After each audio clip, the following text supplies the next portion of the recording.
Welcome to Cruise Ship Crime Investigators, the book series. Book 2, Serial Killer.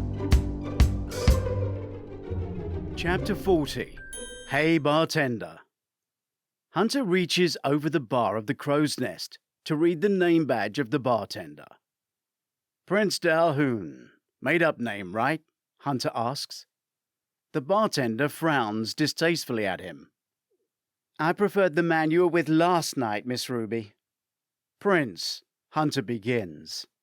You were the last one to see Commander Phillips. Were you the last man to see Eric Clifford alive? Prince shows genuine shock. You were a friend of Manoj, Hunter asks. I loved him like a brother. Hunter is stoic, believing nothing. Prince Dalhoun returns a disapproving look before moving to serve a guest along the bar. Hunter turns to Ruby. What were you and Kieran talking about? I was giving him a tough time as to why there are no women in your company. There are. Yeah, Wild Mary. Hunter looks around the empty lounge. We need to put names and times to each of the marks on your map of last night.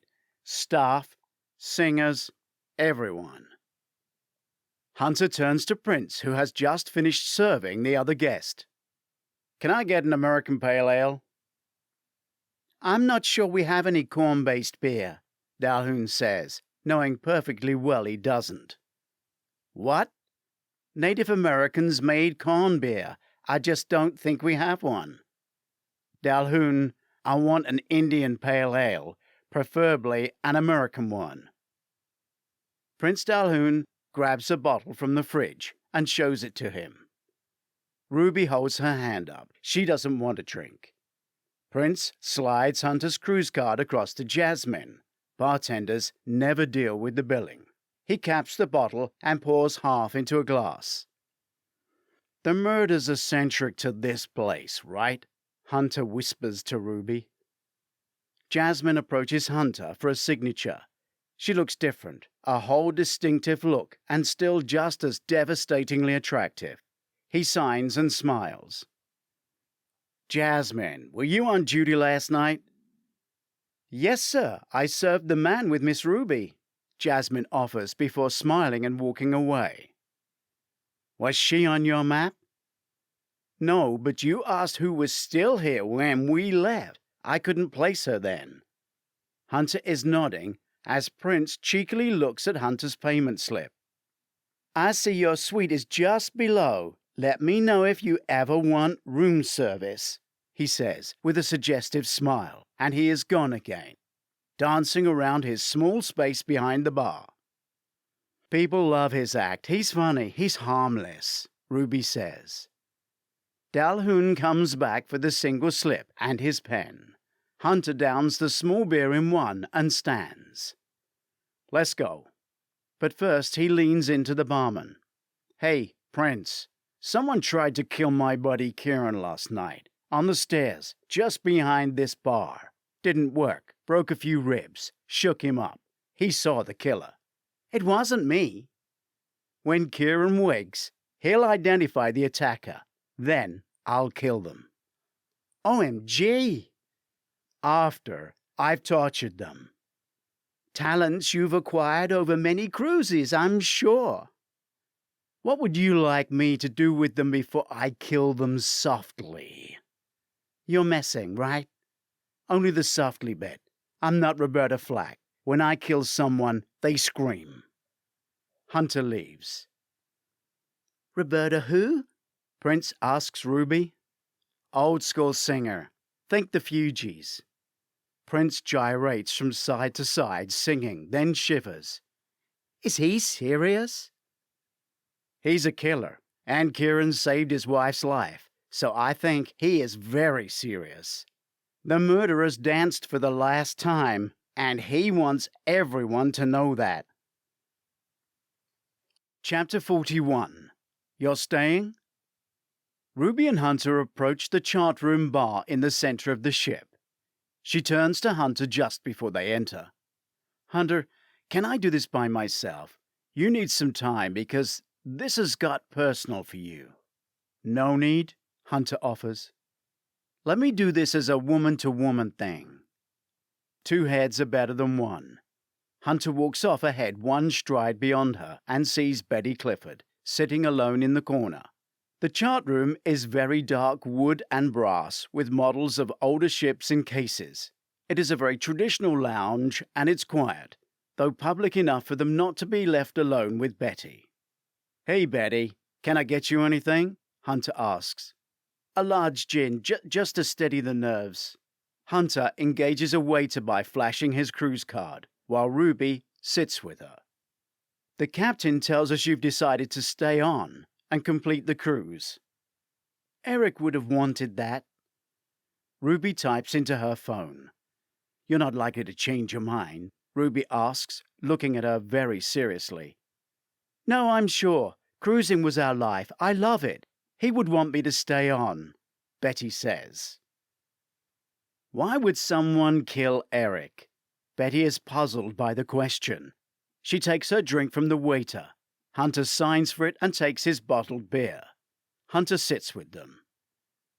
"Had he made any enemies since the cruise started?" Eric, no, far too soft, no." Betty stumbles for words, but has her free hand clenched into a fist. "He had a fight?" Hunter asks, and Ruby looks at him, wondering where that came from. Betty shakes her head. "Sometimes I wish he'd been stronger, just had a bit more go in him." "Did he watch Lawrence of Arabia when it screened earlier in the cruise?" Hunter asks. "He did. I hate that film, but he loves it. He went. He's always different after he watches that. That gets him fired up." "In what way?" Ruby asks. "I don't know, really. Maybe the war? He would never talk about it, but his grandfather died in that campaign." "The Middle East?" Hunter asks. Betty nods. "I fought there. So did my partner. The Treaty of Versailles, signed after the Great War, resolved nothing for that part of the world." Hunter shares. Betty remains silent. Her glass is drunk dry. "Betty, would you like another drink? Or will that be too much before dinner?" he asks her. "Very kind of you. Another won't be too much. Not in the circumstances." "Don't want you missing an evening at the Sluts," Ruby jokes. "Oh, I won't do that. Never miss that. But it's still on Eric's bank card. I suppose that's not right now," Betty says, shocking herself. "Don't worry about anything like that. I'll speak to the purser's office," Ruby offers. "Is the cruise on money purely in his name?" "I guess I can draw cash for the ports," she says. "How many cruises have you been on, Betty?" Hunter asks. Betty comes alive. It is as if a spotlight has been turned on. "Guess." A second gin and tonic arrive. Neither guess, but they wait for her to have her moment. Betty takes a sip of her drink. She is holding the answer like a poker player, an amateur who thinks they have a winning hand. 43, she announces, as if she would expect to win.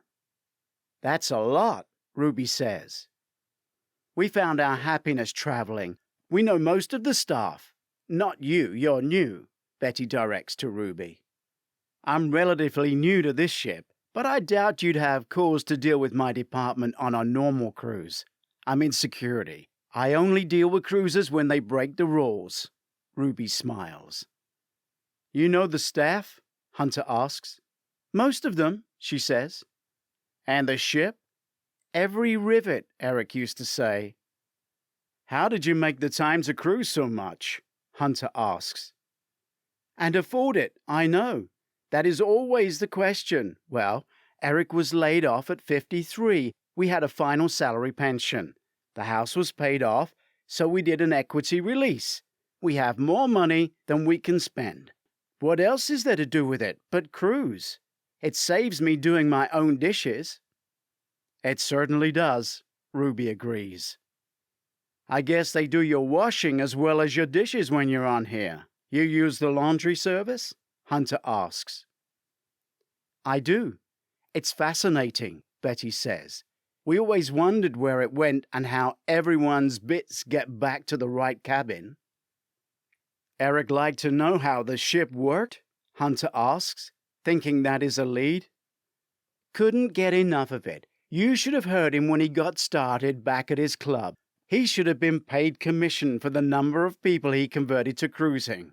Oh, what will I do without him? I like these breaks. Will I still get his pension? Not something to worry about now. The purser will see if he can find someone to help you with that, Ruby offers. Betty holds up her empty glass. However, neither Ruby nor Hunter takes the hint for the third drink. Betty has had enough of the interview. Do you mind if I go now? I'd like to get to my slots early tonight. I want to see the act on later. Eric saw the first show and raved about it. He went by himself to the first show? Hunter asks. No, he said he went with someone he met who recommended it. No idea who. I bet they miss him in the crow's nest, Hunter ponders. Which act is it? Magician guy, tells jokes. Paul Lopke? Ruby looks at Hunter questioningly. No idea of his name. I saw him on another ship. I don't remember seeing his name for tonight. I thought tonight was a singer, Hunter says. He looks to Ruby for her to confirm, but she is not playing. Oh well, I'll see you around. Thanks for the drinks, Betty says, leaving. Hunter turns to Ruby, who is looking at the list of questions. We didn't get the whole list done, she says. You didn't invite Dwight to join either. Did you gain anything from that? She knew nothing about her husband, the man from whom she has never been separated in 40 years. Hunter looks unimpressed. Ruby holds her hands out in a so what gesture. Nothing there told us why he was killed, he says. I don't think she knows anything. You've made a friend. She'll be after you. Ruby stands. I need to go and type this up. But you know that. You used to have this job. Ruby digs. I'm going to see Kieran, then go wash and change. But not by my habitual route. Frightened of being killed? Ruby asks. The opposite. The killer's not been on my usual route, so I'm trying a new one.